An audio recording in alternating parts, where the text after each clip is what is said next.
And I mean, case in point, let's talk about SafeMoon. So I haven't talked about SafeMoon really.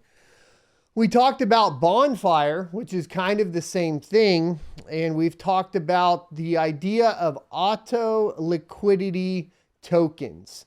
And this is really going to get into a DeFi topic and how it functions for people to understand. So you have different DeFi platforms. It could be PancakeSwap. It could, for BNB, it could be Uniswap for Ethereum. It could be QuickSwap for Polygon and Matic. And what they are is decentralized exchanges, sort of decentralized finance, and they offer different capabilities, but primarily the ability to swap between tokens. The way that this is enabled is by having users on the platform add liquidity. So if you want to make additional revenue on some of your coins that you're holding, you can add liquidity to what is called a liquidity pool. And when you do that, essentially you put up 50% of one token that you want to trade and 50% of another token that you want to trade, and you lock them up in the liquidity pool. Now, in most cases for that one, you can pull that out whenever you want. You just stop earning the income. Then somebody that wants to trade that pairing of tokens you picked, no matter what it is, ETH and SafeMoon or whatever it might be, they come in and they do the swap, they perform the swap, and it is facilitated basically and sped up by the fact that you've added liquidity to that, which will then basically give you a payout for having that liquidity added. So what's automatic liquidity? Well, this is where things start to get dark or sketchy at the very least. And we've talked about it with Bonfire, but automatic liquidity is basically the process in which when somebody comes in to swap for a particular token or coin, usually a token, right? They go into something like Uniswap, PancakeSwap, whatever it may be, and they essentially purchase the token, right? They perform a swap. They have their ETH in their wallet. They connect MetaMask to Uniswap. They say, I want some SafeMoon or whatever the automatic liquidity is, and they click it. And then depending on how the token functions, a portion of whatever they purchased, usually around 5 to 10%, so pretty hefty, is taken out and automatically added to a liquidity pool. Not a liquidity pool that the user set up, not a liquidity pool of one of the users that is already providing liquidity to the network, but in general, most of these, and I'm not saying all of them, but in general, most of these to some liquidity pool that is supposed to be untouchable by anyone, but in fact has traditionally been found to, depending on the validity of the project, been touchable by the developers themselves. So basically you're paying a 5 to 10% tax whenever purchasing this token and whenever you sell it, typically as well. And that's going into potentially a dev controlled wallet. A lot of that, they say it's not and blah, blah, blah. But we have seen in the past the auto liquidity going into a dev wallet that eventually gets yanked and rug pulled and everybody loses their pants on it. And it creates another problem. So outside of the dev control over the wallet and whether that's happening or not on any particular coin, because some of them are token that does this or performs this, because some of them don't, right? The other problem that you run into is that every single purchase and every single sale directly impacts the amount that you have in your wallet, right? And the problem is that whenever somebody that's not familiar with it goes in and purchases that or does the swap and the auto liquidity is added, then they look like they have less USD in their wallet than they had beforehand. It's already tough on the Ethereum network, especially, and with auto liquidity pools on the Ethereum network, especially layer 1, you're paying those fees, then you're paying the automated liquidity fee. And all of a sudden, everything looks glum, except in most cases, because of sub penny projects that are typically performing this, it at least looks like you have millions of whatever the coin is. See, this is another weird thing that a lot of these coins play on. And it's the concept of like people becoming like Dogecoin millionaires, right? They're not actual US dollar millionaires. They're just Shiba Inu millionaires or SafeMoon millionaires or Bonfire millionaires, or the list goes on, especially if we start lumping in, all of the meme coins into it as well. And it's a psychological game that it plays with people, because now people are like, okay, well, if it just hits a penny, I'm a millionaire, right? Or if it just hits $1, I have 1,000,000 of them, so I'll be a millionaire. And it's a psychological play that is being manipulated by these people. Always remind everybody that you can buy a fraction of a Bitcoin, please. Please always remind everybody of that whenever you have these conversations with them. Now, in the case of SafeMoon in general, last night what I saw is a huge dump on PooCoin, funny enough. And I wanted to talk about SafeMoon because it keeps coming up. Now, I also want to make it clear that I think that there are genuine people within all of these communities that truly do believe in the project itself. And this shouldn't be an attack vector on anyone in particular. It's an education problem, and it's up to us as a community to explain what we see as being a problem here and throw up the red flags when we see them. It is not an FU thing to the SafeMoon community or anything like that, especially the people within it. Remember, we're all in this together, and everybody's at different learning points, right? And I can definitely do more research on SafeMoon as it is as well. But he says WTF is going on with the price of SafeMoon on PooCoin, and you see a massive drop here. This was yesterday, and it was a 14% immediate drop. Now, these are pretty common within SafeMoon, but you have to keep in mind that unfortunately, when this happens, it's accelerated really quickly because of the automated liquidity pools. Another note that I also want to point out is that essentially, if you're going to be purchasing SafeMoon, you need to make sure that it's the V2, because that can get confusing as well, where you can even still buy the first version in a lot of cases, but it's not really live. So there's a lot of weirdness going on here. So if we look at the past 7 days, the past week, I believe it is, you have a 21% drop in SafeMoon V2. I think for the last 24 hours, it is up 2%. So this is kind of like how these, but do you see how essentially whenever these are getting purchased and bought, it has the real sharp spikes up and down. And that's because with automated liquidity, what you're doing is you're making everything, you're exponentially increasing the price volatility, because a portion of that's going to that automated liquidity pool.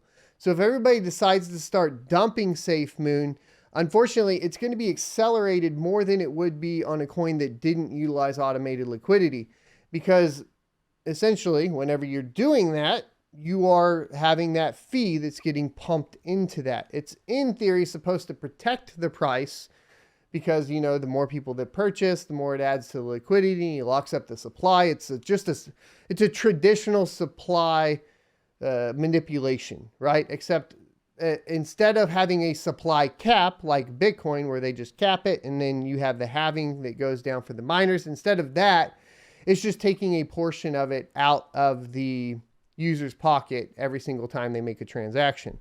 So it's pretty sketchy. We also have a lot of other stuff surrounding it that you guys should be aware of, because the strategy of a lot of these cryptocurrencies is to utilize basically notoriety, I guess, whatever you want to call it, right? I'll get a ton of emails. They'll start with the smaller guys and they work themselves up. A big one for, of course, SafeMoon in particular was Soulja Boy and Jake Paul.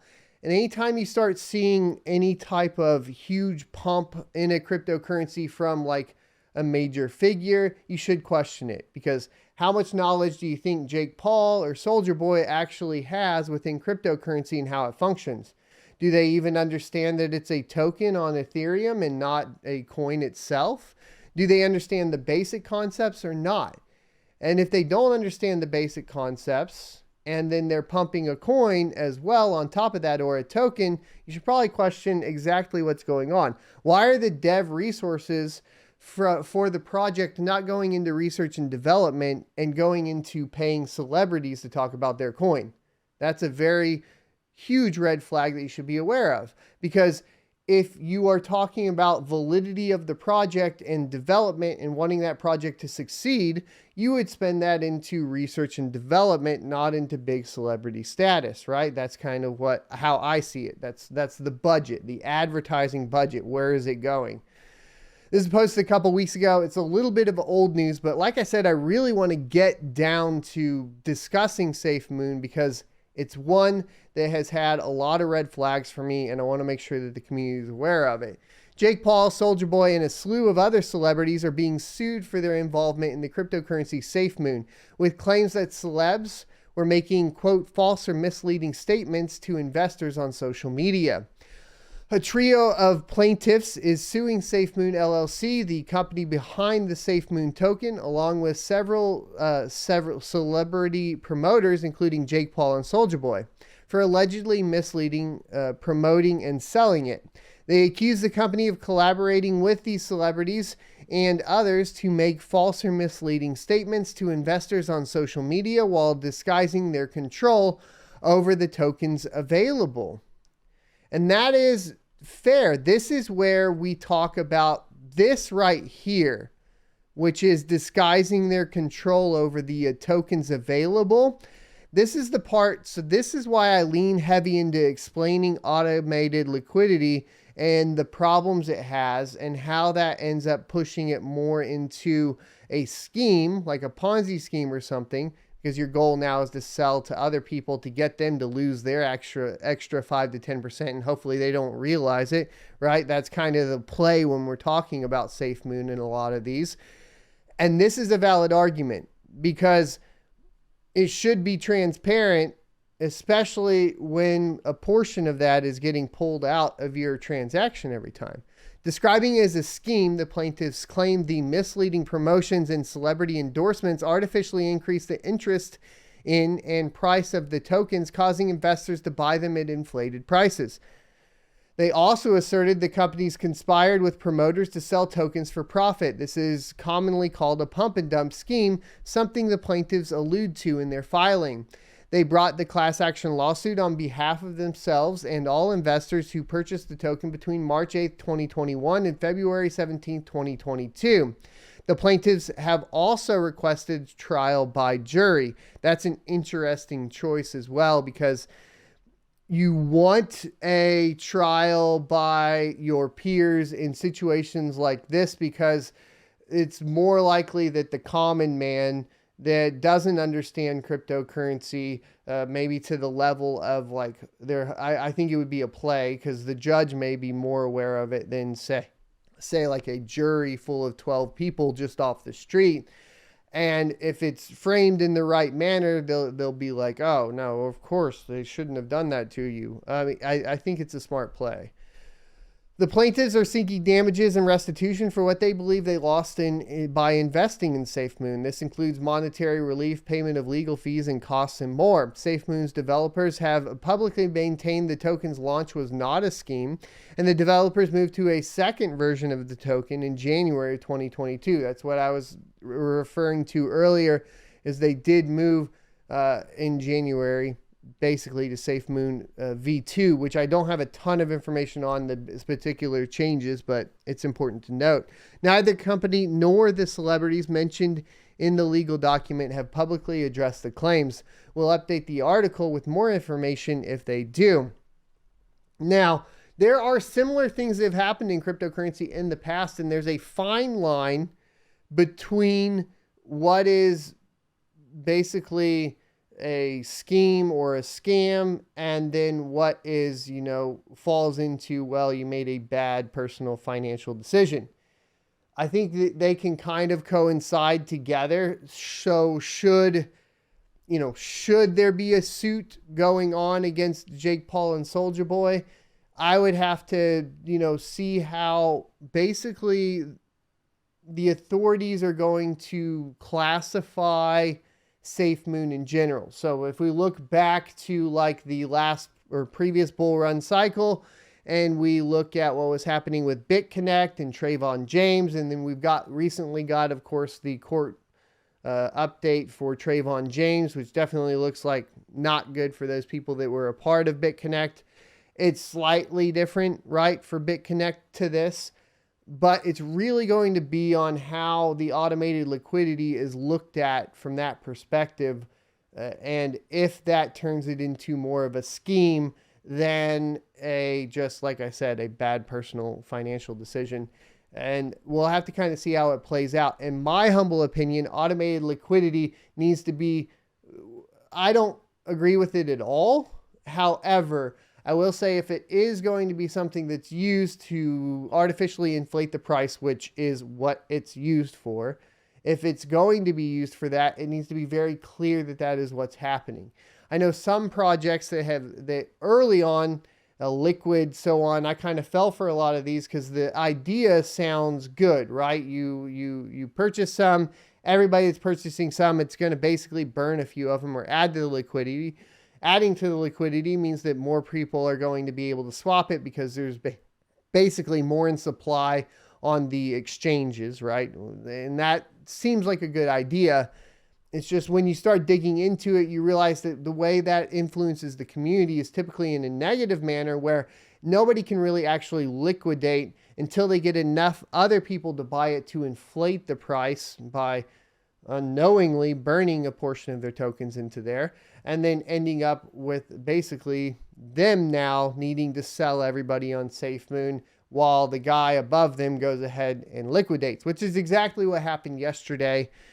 With this, which was a big holder of SafeMoon that was clearly on BUSD, was like, oh, nope, I'm out, and then went all the way out. And if you look through the replies, it's pretty clear that whoever it was, they said was basically somebody in the community they're aware of that deleted their Twitter and went nuts as far as like just wiping it out. So overall, do I think SafeMoon is for sure a scam? To me, it feels like it. It's not financial advice. Do I think that we should get onto the community for it? Not necessarily. I think, like I said, it's an education thing. We need to basically educate people on what these things are so that they understand how they function. And I need to get better at learning about it too. So I've addressed automated liquidity before. I've addressed the other projects. I wanted to address this project. Do I think that there are grounds for, of course, the suit against Jake Paul and Soulja Boy? And I do, specifically on the portion that we talked about, that we pointed out, where was it? Right here, which is disguising their control over the tokens available. And that is really the big one right there. And that has to be proven though. But if it is, then I think there's definite grounds for it.